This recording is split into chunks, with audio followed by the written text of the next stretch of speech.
Tuhan bersyukur buat hari ini kembali kami boleh beribadah. Dan biarlah kami boleh berbicara, memikirkan, merenungkan bagaimana kami memaknai peristiwa sebelum Engkau disalib, Engkau membasuh kaki murid-murid. Sebuah praktek spiritualitas yang sudah jarang dilakukan. Bahkan nanti kami akan melihat di dalam sejarah berusaha ditinggalkan oleh gereja. Karena tidak sesuai dengan budaya atau menakutkan bagi otoritas gereja. Tapi hari ini kiranya kami boleh belajar firman-Mu, kami boleh belajar dari sejarah. Bagaimana transformasi yang Tuhan lakukan dengan praktek spiritual foot washing. Dan kiranya Tuhan boleh memakai hamba yang sudah mempersiapkan jadi berkat buat teman-teman hari ini. Dalam nama Tuhan Yesus Kristus kami berdoa. Amin. Shalom teman-teman. Hawa di luar sejuk ya. Jadi mungkin beberapa teman kita memilih istirahat di rumah ya. Dengan online ya. Tetapi kita yang ada di tempat ini, saya akan melanjutkan sesi yang minggu lalu. Kalau minggu lalu kita berbicara tentang bagaimana wangi-wangian ketika seorang Maria itu mengurapi kaki Yesus, mencium kaki Yesus, menyeka dengan rambutnya. Bagaimana itu kita maknai sebagai bentuk spiritualitas kita. Hari ini saya akan membahas lebih dalam dan saya mencoba memberikan pendekatan. Saya membaca teks Alkitabnya, membaca eksposisinya, tetapi saya mencoba melihat di dalam sejarah. Di dalam sejarah, mengapa saudara-saudara? Karena pembasuhan kaki atau foot washing, saya sebut di sini a lost art. Jadi sebuah seni yang sudah hilang. Karena apa? Itu tidak masuk di dalam sebuah liturgi. Kalau kita ada perjamuan kudus ya. Ketika menjelang Paskah maka ada perjamuan kudus, ada Rabu Abu ya, ada Paskah itu sendiri. Tetapi foot washing ini di dalam sejarah kita akan melihat agak ditinggalkan atau agak disisihkan di dalam sebuah liturgi gereja. Dan saya menarik sekali ketika mempelajari dan membaca sebuah buku yang berbicara tentang bagaimana foot washing di dalam ritual Kristen. Saudara-saudara, dunia digemparkan beberapa tahun lalu oleh sebuah tindakan dari Pope Francis. Ketika dia akhirnya setelah dia dipilih sebagai Bishop of Rome di Maret 28, 2013, Pope Francis pergi kepada orang-orang yang dipenjara.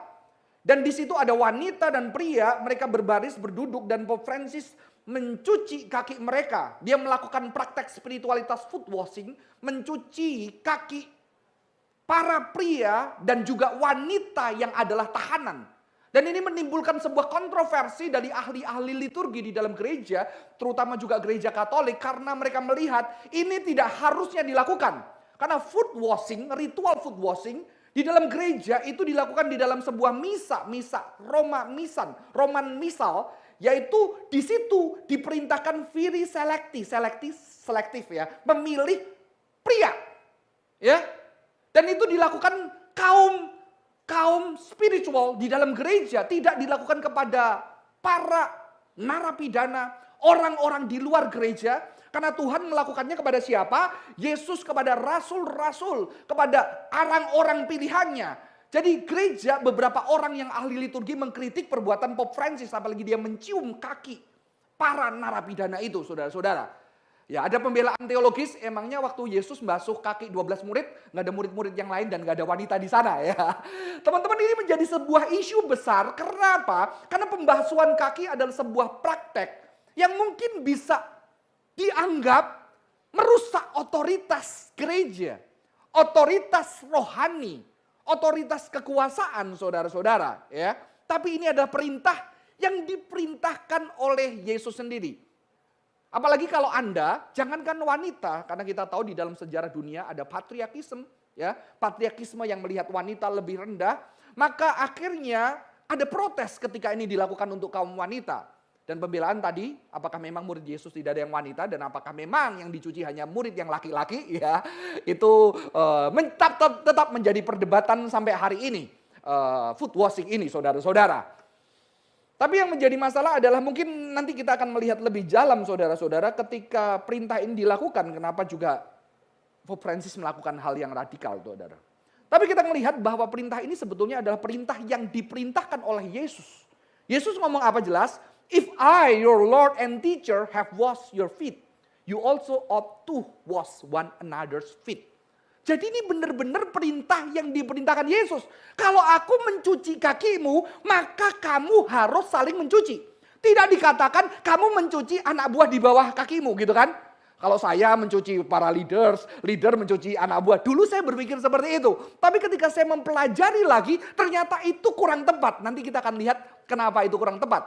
Dan gereja sering melakukan itu. Ada tokoh yang tertinggi mencuci yang lebih bawah, nanti yang lebih bawah mencuci lagi lebih bawah. Di situ justru gereja menunjukkan struktur dan kekuasaan yang nyata ya, yang nyata di dalam sebuah sistem organisasinya, saudara-saudara. Nanti kita akan belajar lebih dalam. Ini adalah perintah Yesus yang diperintahkan Yesus untuk dilakukan. Tetapi perintah dan tradisi ini mulai ditinggalkan di gereja. Ada seorang bapak gereja, ya kita lihat sejarahnya dulu, yang bernama Augustine. Augustine itu mengatakan apa? There should be a foot washing because the Lord commanded. Ya, harus ada foot washing ini. Kenapa? Karena Tuhan perintahin. Tuhan perintahin foot washing, but many people are unwilling to accept it as a practice in their communities. Ya.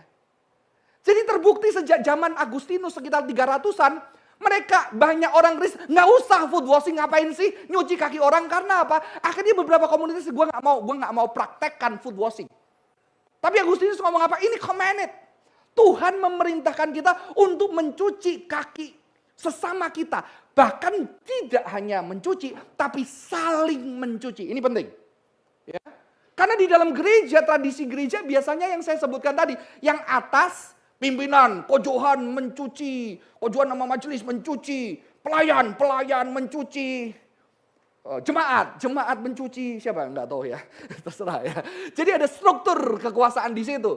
Tapi Alkitab mengatakan saling membasuh kaki, saudara-saudara. Kalau mencuci kan enggak enak, saudara-saudara. Dan ini sesuatu yang penting, mengapa? Karena membasuh, menyeka badan kita, mandi, itu sesuatu yang private enggak? Kita sembarangan enggak diseka orang? Tahu-tahu orang asing nyeka kita enak enggak? Enggak enak juga. Kita nyeka orang asing enak juga enggak? Enggak juga kan? Tapi ini adalah sesuatu yang sangat intim sebetulnya.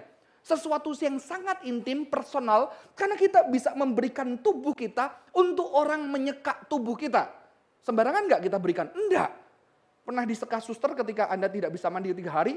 Enak enggak? Pertama saya rasa enggak nyaman banget diseka. Dan foot washing ini sebetulnya memang dilakukan orang-orang yang pada zaman itu adalah budak-budak. Bahkan dikatakan kalau anak yang paling kecil, anak yang paling rendah, anak yang paling bawah yang basuh kaki.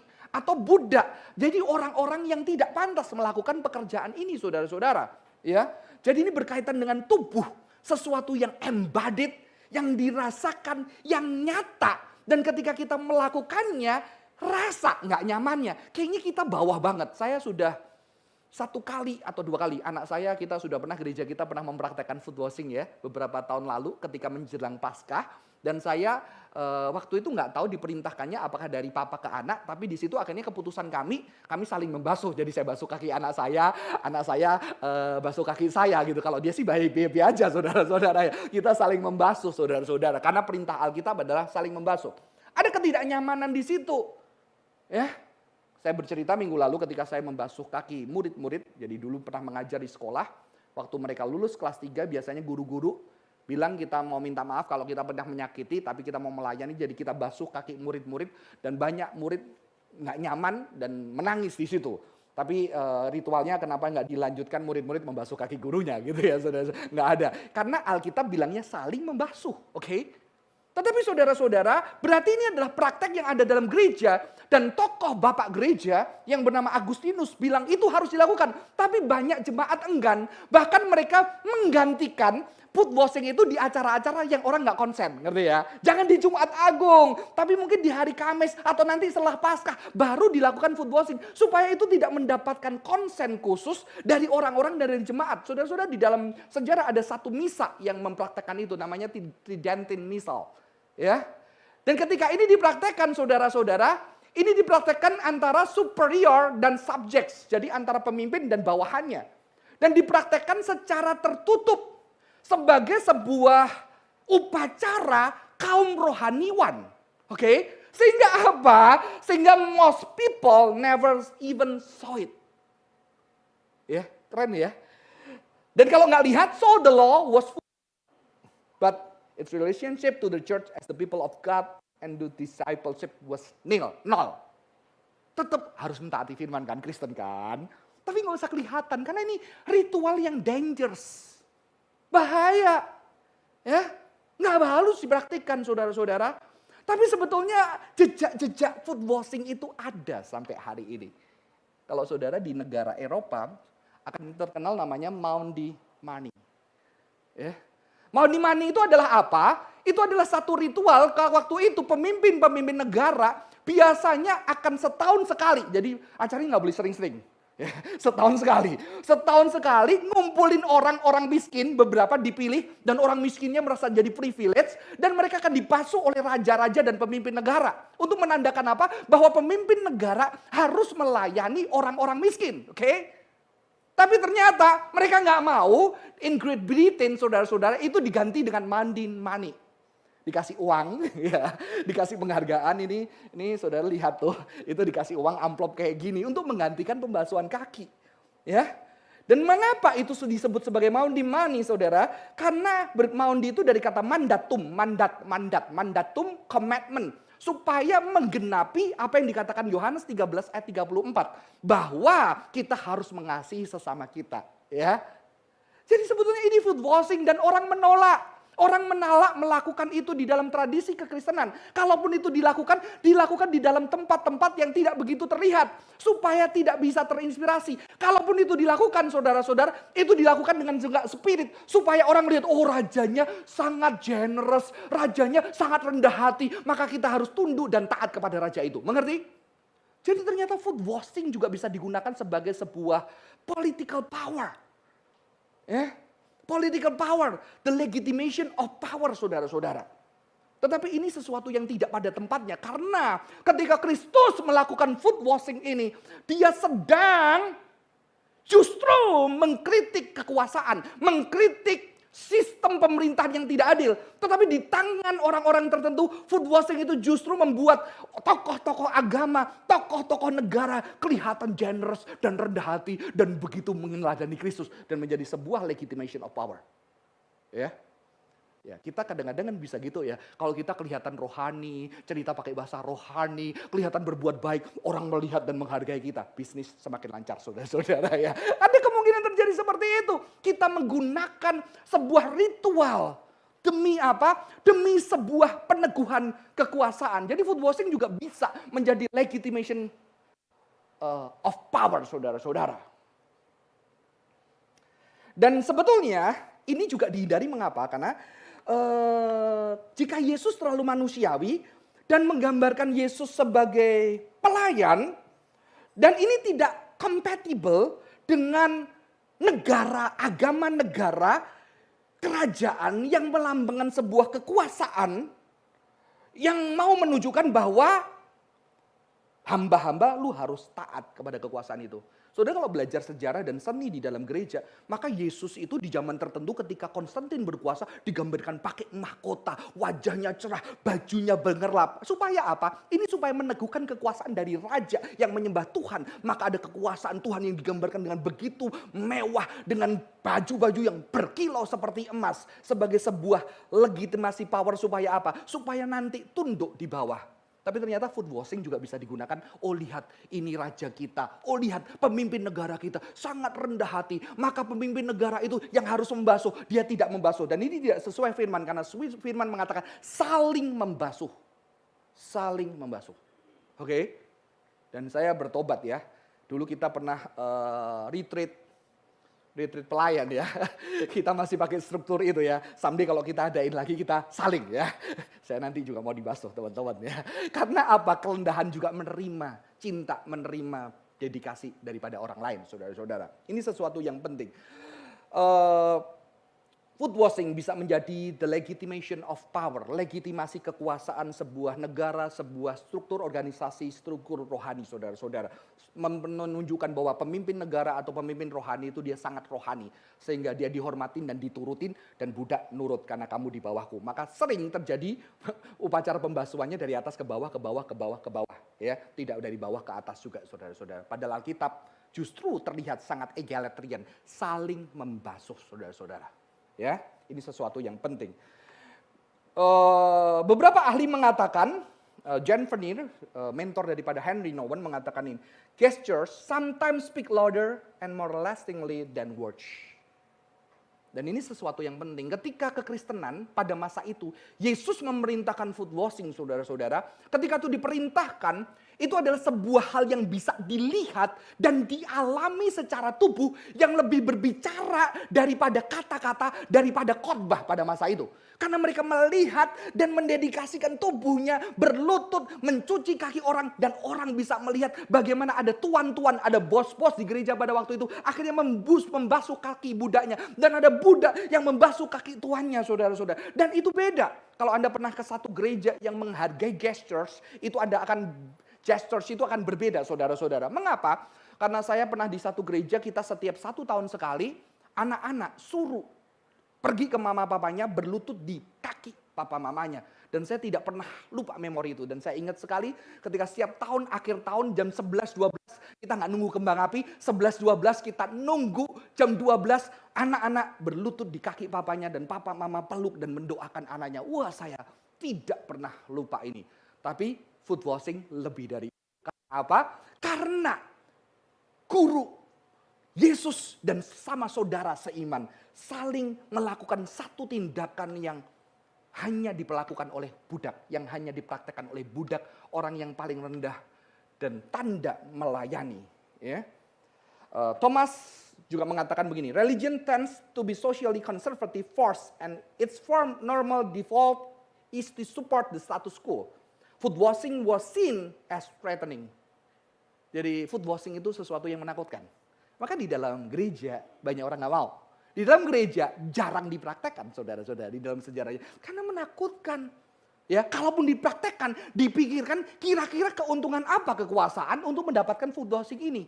Bukan ke spirit melayaninya, tapi melegitimasikan bahwa pemimpin negara, pemimpin gereja adalah orang yang rendah hati dan disaksikan oleh banyak orang. Ada beberapa ahli teater kritik upacara foot washing, dia dibilang kayak drama aja, kayak sebuah tontonan yang dinikmati orang-orang. Dan Yesus pasti tidak melakukan seperti ini, saudara-saudara. Ya. Tapi ada satu tradisi yang juga memelihara foot washing dan ini masih oke. Di dalam tradisi medieval monasticism, ketika rahib-rahib secara khusus ada satu ordo yang namanya Ordo Benedictus. Mereka punya the rule of Saint Benedict. Jadi mereka mencoba hidup sesuai dengan aturan-aturan Benedict. Di dalam artikel yang 35 dikatakan bahwa itu rahib-rahib kan tinggal di tempat pertapaan itu Englishnya apa saudara? Monastery ya. Mereka tinggal di monastery dan mereka harus kerja. Jadi kalau jadi hamba Tuhan pada masa itu, mereka harus kerja, mereka harus gantian ngepel, gantian nyiapin makanan. Dan ternyata setelah mereka 1 minggu tugas ngepel, nyiapin makanan, sabit rumput, ya, nyiapin teman-temannya makan. Setelah hari yang terakhir, di hari Sabtu, mereka harus membasuh seluruh teman-temannya. Yang kerja itu basuh kakinya, habis itu gantian. Artinya apa? Ini adalah simbol yang dilakukan di dalam komunitas untuk apa? Untuk belajar saling melayani. Jadi semua pasti membasuh kaki dan dibasuh kaki. Jadi ini lebih alkitabiah. Dari rule Saint Benedict, saudara-saudara. Dan ada sesuatu yang menarik karena Benedict ini terkenal hospitality. Jadi foot washing, ya, saya bersyukur banget dulu pernah meneliti hospitality, embodiment. Sekarang Tuhan tambahkan lagi nih. Saya belajar tentang foot washing. Ternyata foot washing adalah bagian dari hospitality. Maka di zaman Alkitab, orang-orang saleh adalah orang-orang yang membasuh kaki orang-orang asing, strangers. Ketika Abraham melihat Tuhan, dikatakan dia mau membasuh kakinya. Saudara-saudara, jadi ada berbeda terjemahan Masoretic Text dan Septuagint. Septuaginta itu terjemahan Yunani PL. Kalau Masoretic, Ibrani PL. Kalau di Septuagint yang banyak gereja mula-mula pakai Septuagint yang bahasa Yunaninya mengatakan Abraham yang nyuci kaki. Itu ya. Ya, nyuci kaki orang asing. Dan maka kita juga melihat Yesus juga mau dicuci kaki. Dengan minyak yang mahal, dengan ciuman, dengan sekaan rambut sebagai tanda cinta, tanda menyambut tamu. Dan saudara tahu beda kita pakai sepatu bersih, kecuali sepatu kita nggak pernah dicuci dan bau banget ya. Lebih mending debu daripada sepatu kita itu ya kan. Tetapi pada zaman itu mereka pakai sendal, keluar ke jalan-jalan yang terjal, yang banyak pasir. Maka ketika masuk ke rumah, mereka sebagai tamu mereka akan dicuci kakinya. Dan biasanya yang mencuci kaki itu adalah budak atau karyawan. Maka Yesus pernah komplain kan, aku datang di sini, kamu gak siapin air buat aku cuci kaki. Tetapi wanita ini dengan minyak yang mahal, dengan ciumannya, dengan rambutnya dia menyeka kakiku, saudara-saudara. Jadi Benedict akhirnya ngomong apa? Kita harus menyambut orang-orang asing. Kita harus memberikan makan air untuk mencuci kakinya karena mereka habis perjalanan jauh. Dan tidak hanya itu, beberapa rahib-rahib, hamba-hamba Tuhan itu mencuci kaki orang-orang asing itu. Ini tindakan yang luar biasa ya. Jadi hamba-hamba Tuhan melakukan tindakan budak. Dan inilah ada hospitality untuk menyambut. Karena apa? Karena mereka dengar kata firman Tuhan. Barang siapa engkau melakukan kepada seseorang yang paling hina ini, engkau sedang melakukan untuk aku, saudara-saudara. Dan bahkan Benedict mengatakan ini, saudara-saudara. Special attention should be shown in welcoming poor men and pilgrims because in them the anointed one is more truly welcome. Anointed one, Christ. Jadi mereka lihat orang asing itu adalah Kristus yang diurapi, yang harus disambut. Karena ayat, barang engkau melakukan pada orang yang paling hina, engkau sedang melakukan pada aku. Ya. Dan murid-murid harus diingatkan sebuah godaan untuk tidak memperdulikan orang miskin dan kaum-kaum marginal. Jadi ini lebih mending ya. Benedictus ketika mempraktekkan foot washing itu lebih mending saudara-saudara. Karena dia ada satu hospitality dan ada saling mencuci, artinya saling melayani as a community. Kita sama sebagai pelayan Kristus yang saling mengasihi, yang saling melayani saudara-saudara. Lalu di abad 21 ini masih dihidupi oleh kaum Cistercian. Kaum Cistercian atau kaum Trappist, mereka juga pertapa-pertapa dari Katolik. Di abad 21, a display of humility by a senior cleric assisted by two lesser clerics in the text. Ya, tetapi ini memang ada senior yang memberikan contoh, tetapi mutual loving service as a part and parcel of the Christian life. Jadi ini ada sebuah tindakan saling melayani, saling mencintai, yang mutual, saling ada love di sana. Dan love itu ditunjukkan ketika seseorang melakukan tindakan yang paling harusnya dia tidak perlu lakukan. Ya, ketika duduk tadi bikinin food washing, mau khotbah ini, saya jadi mengaku dosa saudara-saudara ya. Saya mengaku dosa. Saya pernah ribut sama Ci Imel. Gara-gara saya paling benci lihat kotoran dan air kencing anjing saudara-saudara ya. Saya benci banget karena saya punya pengalaman ketika saya SMP sampai SMA. Adik saya tuh ngompol saudara-saudara, hampir setiap hari. Jadi setiap jam 12 malam lagi tidur enak, tubuh saya dipenuhi dengan kehangatan ya. Hangat banget. Gue pikir mimpi kok hangat, ternyata air kencing itu kesel banget. Jadi kalau lihat air kencing siapapun saudara, saya kesel. Ke toilet lihat gitu, kesel ya. Pengen marah aja ya. Dan itu membuat saya juga, kita sekarang pelihara anjing. Saya nggak masalah dengan anjing, saya juga seneng kadang-kadang main. Tapi begitu lihat air kencing itu saya marah saudara-saudara. Sampai kemarin saya khotbah gitu ya. Saya terinspirasi lagu, ada lagu itu kan. Kau hiasi, saya jadiin lagu. Kau basahi seluruh tubuhku dengan air kencingmu. Saya mau katain itu ke adik saya sebetulnya saudara. Jadi itu nempel banget sehingga saya nggak bisa lihat kencing. Suatu hari kita cerita-cerita lagi cerita naik mobil, Cimel bilang nanti kalau aku udah nggak bisa jalan di rumah sakit gini, kamu mau ngerawat aku? Enggak, gue nggak bisa. Gue panggil lu suster. Wajahnya sedih. Tapi kamu tahu, bukan aku nggak cinta kamu. Cinta itu nggak harus merawat itu, nggak harus bersihin itu. Cinta itu adalah bisa lain, tapi itu lukaku. Wah, luka masa lalu aku nggak bisa nanti pelihara bersihin pupmu. Ya. Udah mandiin masih oke, kalau kelihatan kotoran udah gue nggak bisa. Dan saya ngotot tetap nggak bisa. Dia sedih. Kayaknya sekarang masih sedih ya. Saya belum pengakuan dosa. Saya pengakuan dosa ini saudara-saudara. Tapi setelah mikir ini. Mungkin ya saya dikasih peliharaan anjing ini buat latihan saudara-saudara ya.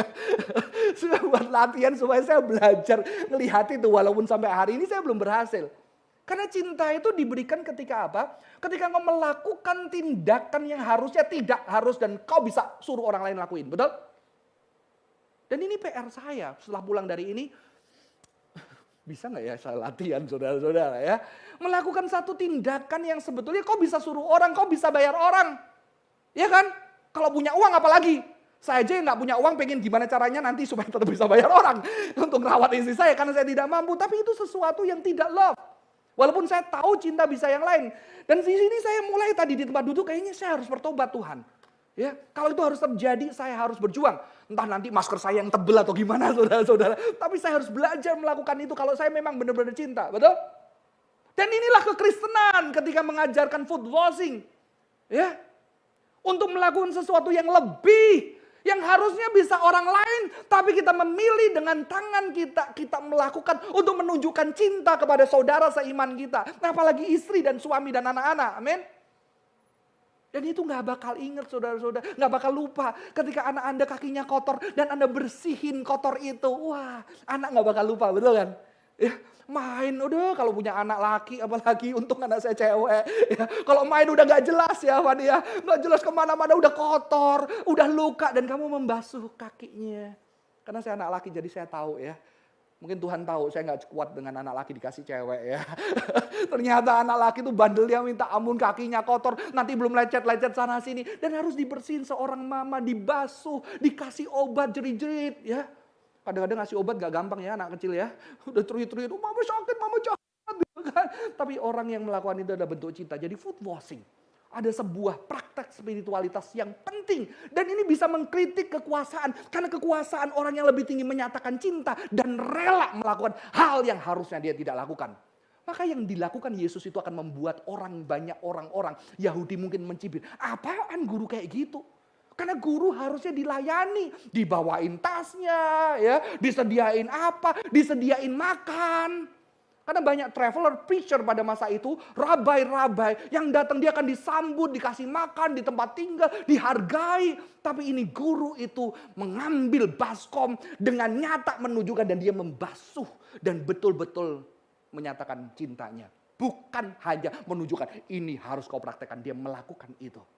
Dengan cinta saudara-saudara. Ya, maka ketika food washing dilakukan tidak dengan cinta dan untuk meneguhkan kekuasaan pemimpin rohani dikatakan oleh seorang penulis itu kegagalan daripada food washing. Karena food washing menghancurkan dan merendahkan diri, melakukan sesuatu yang tidak harus dilakukan, yang harus dilakukan budak kepada sesama saudara seiman. Ya. Saya nggak food washing sih waktu saudara Marcel menikah, ya. Waktu itu kan dia minta saya jadi liturgis, tapi saya harus ada pelayanan, saya menolak. Tapi ketika saya menolak, ternyata saya bisa, tapi udah liturgis yang lain. Saya mencari bagian saya. Saya bilang, kamu kan belum pernah disopirin sama hamba Tuhan gitu ya. Saya jadi sopirmu ya. Jadi saya jemput dia, anterin dia ke salon saudara-saudara. Dan saya merasa, wah jadi sopir. Karena ini saya lakukan karena saya sayang. Ya, itu indah banget. Jadi sopir. Ya, kan sopir, masa saya sopir S2, sopir hamba Tuhan, sopir. Tapi ketika kamu lakukan untuk orang yang kamu cintai, untuk adik-adikmu, untuk sahabatmu di dalam kelompok kecil, itu lebih dari segalanya. Betul? Ya, itulah sebetulnya praktek food washing. Kalau zaman itu food washing, saudara-saudara. Sekarang kita perlu mungkin melakukan food washing untuk sebagai mengingat apa yang dilakukan Yesus. Tapi sekarang kaki kita semua bersih ya. Kaki semua kita bersih. Kadang-kadang begitu, ayo kita food washing. Kita manicure, pedicure gitu ya. Supaya wangi, supaya gak malu saudara-saudara. Jadi beberapa dikritik juga melakukan food washing, airnya diwangiin. Kata penulis ini jangan kayak gitu ya. Natural aja, bau ya bau, udah biar dibersihin sekalian gitu teman-teman. Mungkin sekarang kalau mau lebih baik manicure pedicure ya. Saudara-saudara, ini sesuatu yang indah sebetulnya di dalam gereja yang diwariskan kepada Tuhan. Dan justru ini melawan kekuasaan, melawan yang harusnya pemimpin di atas, yang harusnya pemimpin tidak tersentuh, yang harusnya pemimpin dihargai. Di situ Yesus melakukan food washing untuk menunjukkan cintanya. Dan ada kaum yang lain, Mennonite. Sayangnya kaum Reform tidak disebutkan di buku ini. Saudara, saya cari ternyata tidak terjadi spiritual itu food washing. Tapi gereja Injili melakukan ini. Saya tahu beberapa gereja Injili melakukan, tetapi dari literatur yang saya baca tidak dituliskan sejarah itu. Di dalam kaum Mennonite, Mennonite itu kontra Reformation. Setelah Reformation ada kelompok yang namanya Mennonites. Saudara-saudara, ada salah satunya Amish. Amish itu berkembang di Amerika setelah mereka pergi dari Eropa. Ternyata food washing itu digabungkan dengan Ekaristi. Ekaristi itu Paskah ya, perjamuan kudus ya. Dan di dalam customnya biasanya congregation, jemaat itu dibagi cewek-cewek, cowok-cowok. Dan mereka dipasangin untuk saling membasuh. Ya, ini lebih alkitabiah ya. Ya, nanti umpama di sini cewek-cewek sini, ayo cari pasangannya, mereka saling membasuh kaki. Atau mereka berbentuk lingkaran 6 atau 8 orang, ya. Dan akhirnya mereka bergantian untuk membasuh keliling, saudara. Ini basuh ini, basuh ini, basuh ini, kayak doa rantai gitu lah, saudara-saudara. Dan ini dilakukan untuk menunjukkan cinta. Praktek spiritualitas menyatakan cinta kepada saudara-saudara seiman, ya. Kita akan masuk, berarti food washing itu adalah sebuah praktek. Saya kasih nama, a practice of discipleship. Jadi ketika Tuhan memerintahkan murid-murid menjadi murid, Tuhan tidak hanya bicara dan bilang ini yang harus kamu lakukan. Tetapi murid-murid melihat secara mata yang Yesus lakukan. Oke? Dan di situ akhirnya murid-murid melihat dan dia mempraktekkan dengan tubuhnya. Itulah spiritualitas. Sayangnya spiritualitas kita dibangun berdasarkan kadang doktrin-doktrin dan konsep-konsep yang kita tidak melihat secara menubuh ketika itu dipraktekkan. Saya jujur, saya belajar dari tradisi karismatik dan dari evangelical. Evangelical ada punya pengalaman, pengetahuan yang dahsyat di dalam doktrin. Amin.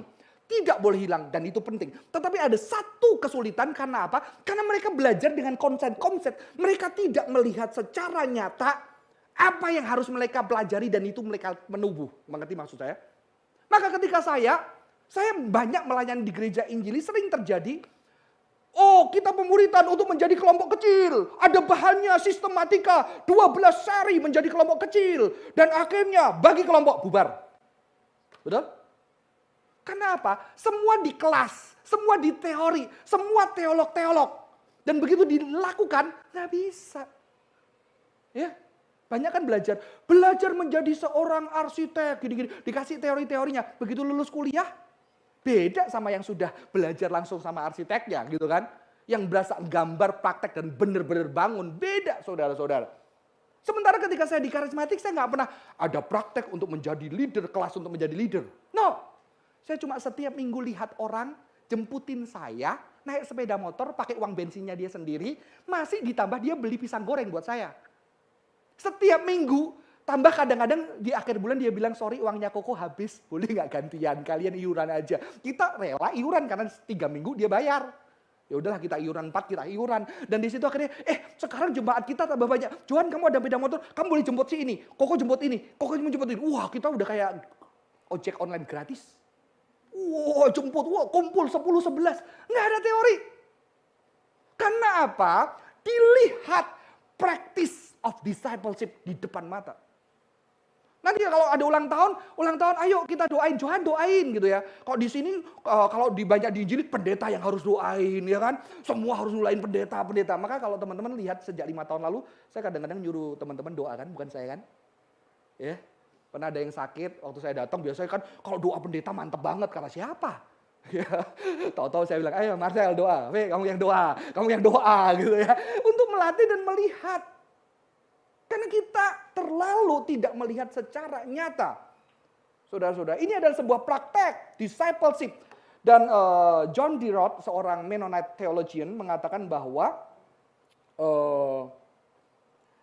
ini adalah afirmasi terhadap kebaikan tubuh sebagai gambar, sebagai bait Roh Kudus dan merayakan inkarnasi yang mana Tuhan mengosongkan dirinya dan membantu orang yang ingin berpartisipasi untuk mengadopsi postures, gestures, melayani yang menghasilkan sebuah intimacy, non-erotic intimacy between human being.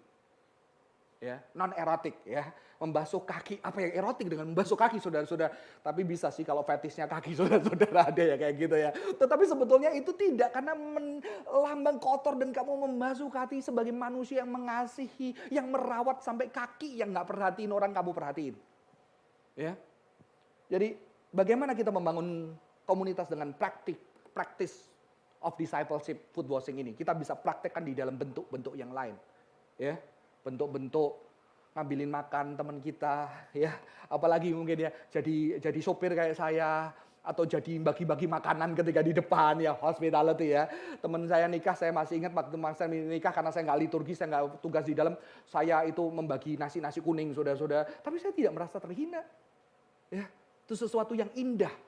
Maka saya suka sih kadang-kadang pelayanan, kalau teman-teman perhatiin nggak ada yang angkat meja, saya angkat sendiri. Ini bukan sesuatu yang perlu dimemalukan, sesuatu yang tidak tampil. Pelayanan dibangun tidak hanya orang yang tampil di depan, tapi orang-orang yang mau melayani dengan sungguh, saudara-saudara. Yang kedua, act of love. You also ought to wash one another feet. John, dia mengatakan bahwa apa? Harus membasuh Yesus. Setiap orang saling membasuh. Jadi tidak cuma mencintai, berkorban, tapi juga memberikan dirinya juga dibasuh, dilayani oleh saudara seimannya. Thomas Olaukin mengatakan begini, we all experience serving and being served, loving and being loved, and recognizing the new relationship that belongs to the kingdom sebagai warga negara kerajaan Allah. Saudara-saudara, selain practice of discipleship, an act of love, food washing juga an act of hospitality. Saya sangat tertarik, jadi hari-hari ini saudara, PL kita itu pakai Masoretic text. Masoretic text itu teks yang ditulis 600 setelah Yesus. Yaitu orang-orang Yahudi menerjemahkan PL mereka namanya Masoretic text. Jadi perjanjian lama dalam bahasa Ibrani. Kitab orang Yahudi. Tetapi banyak penemuan terakhir menggunakan Septuagint. Septuagint adalah perjanjian lama di dalam bahasa Yunani. Mengerti ya? Jadi banyak gereja-gereja awal pakai Septuagint. Enggak Masoretic text. Saya kasih contoh, ada berbagai perbedaan. Kalau kita lihat PL, wanita itu akan mengandung dan melahirkan anak. Tapi begitu PB, wanita perawan. Jadi ada perbedaan Masoretic text dengan PB kita. Tapi kalau Septuagint ngomongnya virgin birth. Ya. Jadi hari-hari ini di dalam dunia teologi mulai dibahas bagaimana kita kembali pakai Septuaginta. Karena jarak usianya nggak sampai 600 tahun terjemahannya, tapi lebih dekat dengan PB kita. Ya. Nah, Septuagint ini saudara-saudara, uniknya ketika melihat Abraham menawarkan yang membasuh itu, langsung ngomong Yusuf dan Abrahamnya yang membasuh kaki. Jadi pembasuhan kaki adalah sebuah tindakan yang luar biasa. Karena banyak banget di dalam Alkitab. Joseph bringing water and washing their feet himself. Ya. Abraham washing feet himself. Dan Jesus washing feet. Dan ini adalah berbicara tentang orang-orang saleh yang melayani strangers, orang asing, dan menunjukkan cintanya. Thomas Olaukin juga mengatakan begini, saudara. Mutual food washing challenge this division. Jadi orang dibedain ras, suku, bangsa, bahasa, ya kan? Waktu zaman itu orang Yahudi di zaman Yohanes, oh ada rabai, ini jemaat, ada orang suci, ini enggak. Yesus, mereka lihat apa? Perbedaan itu dihapuskan. Karena shalom itu menerima orang yang berbeda. Calling on us to recognize our human commonality and equality as creatures. And the bonds that united us in Christ as sister and brothers in the Father's family. Ya, selain cium, food washing, nggak ada lagi tuan, budak, semua saling membasuh kaki.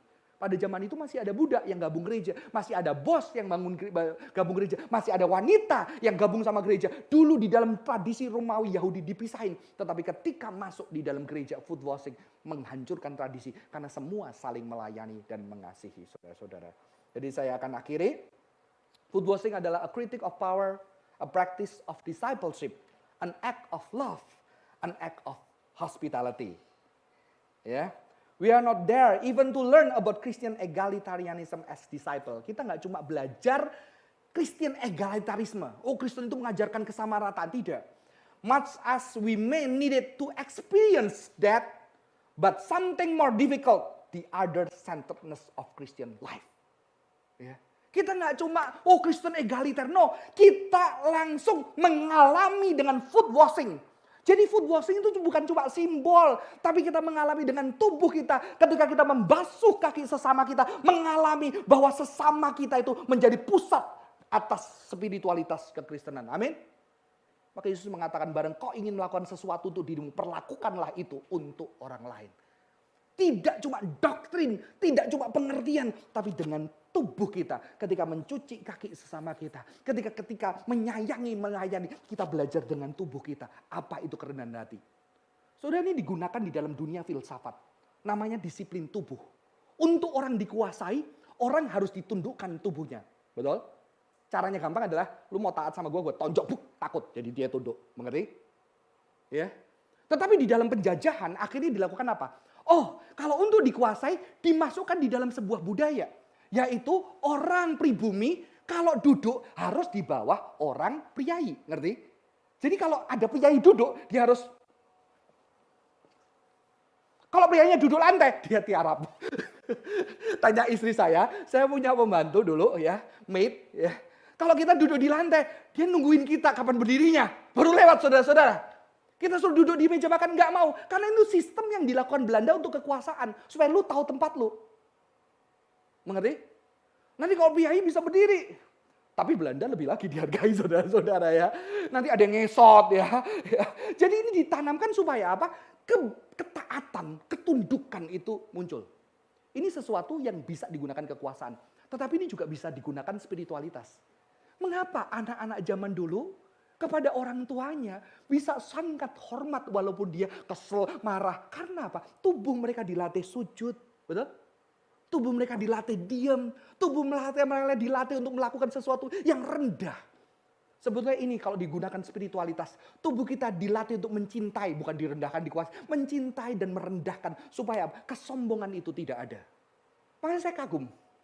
Ketika orang Muslim, ketika terima berkat, apa yang dilakukan? Dia langsung sujud dimanapun dia, di TV, di pinggir jalan, di trotoar yang kotor, dia sujud. Langsung dia taruh jidatnya ke tanah. Artinya apa? Berkat tidak membuat kamu sombong. Berkat harus membuat kamu tahu asalmu dari mana. Kalau kita, wah haleluya, puji Tuhan. Duit gua banyak. Orang-orang Chinese ketika orang tuanya mati, bersujud sampai ke lantai. Ya, tapi ya nggak gitu nanti punya anakku sujud di kakiku, nggak gitu saudara-saudara ya. Tapi kuncinya kan love yang nyata di dalam sebuah ritual yang menubuh, sebuah act yang nyata. Ya, saya akan akhiri dengan sebuah film. Kemarin malam anak saya izin, Pak boleh nonton film yang di atas 18 tahun nggak? Forrest Gump. Saya bilang boleh tapi di TV luar ya. Saya di TV luar kan banyak teman yang jaga, banyak teman adik-adikmu, jadi kamu kalau ada pas tertentu kamu bisa cepetin. Dan dia nonton ini, dan waktu saya siapin saya nengok dan saya tersentuh banget ketika Forrest ngomong sama seorang wanita yang paling dicintainya, Jenny ya. Dia pakai kapalnya Jenny.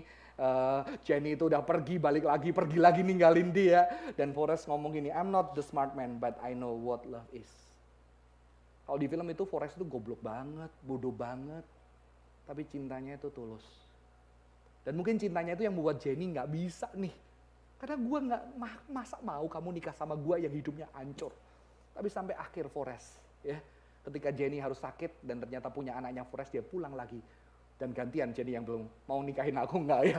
Forrestnya mau saudara-saudara, dan Forrest menjaga Jenny sampai tua. Bagi saya ini Christianity ya. Bodoh banget sih. Tuhan karena cinta mencintai sesama. Kita mencintai sesama kita. Diminta Yesus mencintai sesama seperti kita mencintai Yesus. Dan cinta Yesus bagi saya bodoh. Mencintai manusia seperti kita. Tapi itulah yang membuat hati kita bisa terbebat oleh Kristus. Amin. Yang membuat kita gak bisa pergi karena kita dicintai. Begitu dahsyatnya. Dan Tuhan minta apa? Cintai sesamamu, saudaramu. Dengan kasih. Amin. Biarlah kita boleh belajar melakukan ini di dalam segala bentuknya setiap harinya. Sesuatu yang mungkin buruk, tapi aku mau lakukan ya. Doakan saya ya, semoga saya berhasil ya. Mengurusi latihan saya di rumah ya. Sehingga suatu hari kalau, jangan sampai gitu ya. Kalau saya harus merawat istri saya, biarlah saya bisa menunjukkan cinta. Walaupun itu harus melawan trauma saya, ketidaksukaan saya bertahun-tahun. Amin. Mari kita bangkit berdiri, kita pujikan satu pujian lama. Mengasihi lebih sungguh.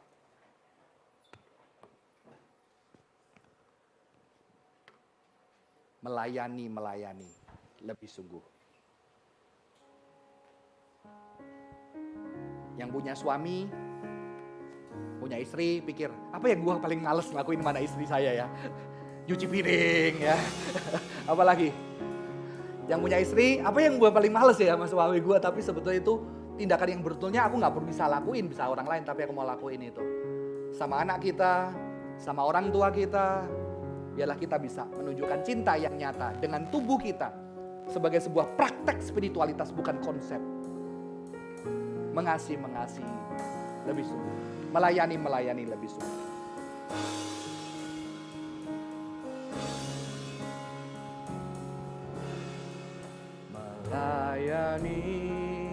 Melayani lebih sungguh.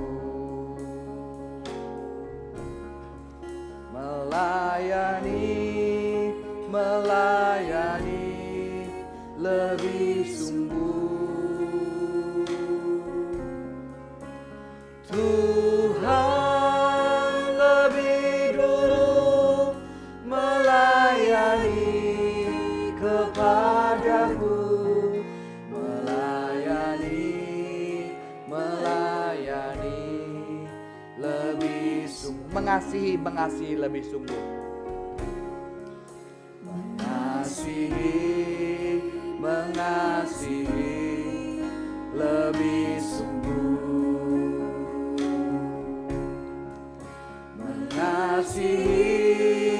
Mengasihi lebih sungguh. Tuhan lebih dulu mengasihi kepadaku, mengasihi lebih sungguh. Mari kita gunakan tubuh kita untuk menunjukkan cinta kepada orang lain. Walaupun itu kerendahan, harusnya kita bisa tidak lakukan. Saya jadi ingat dulu Cimel hamil anak kedua, ya. Anak pertama nggak ada yang mandiin, perutnya udah gede. Saya mandiin. Dan ternyata ketika saya mandiin tiap hari, ternyata ketika dimandiin, cinta itu lebih tumbuh, teman-teman. Ya. Ternyata tambah tumbuh. Pernah satu kali saya mandiin, saya nangis gitu ya. Saya nangis. Kok sayang itu tumbuh? Ya. Jadi tubuh kita, ketika kita mempraktekkan cinta kita kepada sesama bisa juga lebih tumbuh. Amin. Mari kita berdoa. Tuhan, biarlah kami bisa mempraktekkan foot washing di dalam konteks kehidupan kami, kepada karyawan, kepada mertua, kepada orang tua, kepada suami, kepada istri, kepada anak. Biarlah kami memberikan cinta kami secara nyata, tindakan yang anak kami, orang-orang di sekitar kami bisa lihat, bisa ngerasain dengan tubuhnya, dan kami bisa merasakan juga. Karena ini adalah cinta Kristus, ketika Kristus berinkarnasi melalui tubuhmu, kau menyatakan cinta yang bisa kami rasakan. Dan biarlah tubuh kami bisa menyatakan cinta Kristus, yang bahkan ketika kami melakukan itu, kami pasti juga merasakan cinta yang sama. Terima kasih Tuhan, berkati jemaat Tuhan di dalam setiap pergumulan. Di dalam nama Tuhan Yesus Kristus kami berdoa. Amin. Silakan duduk jemaat.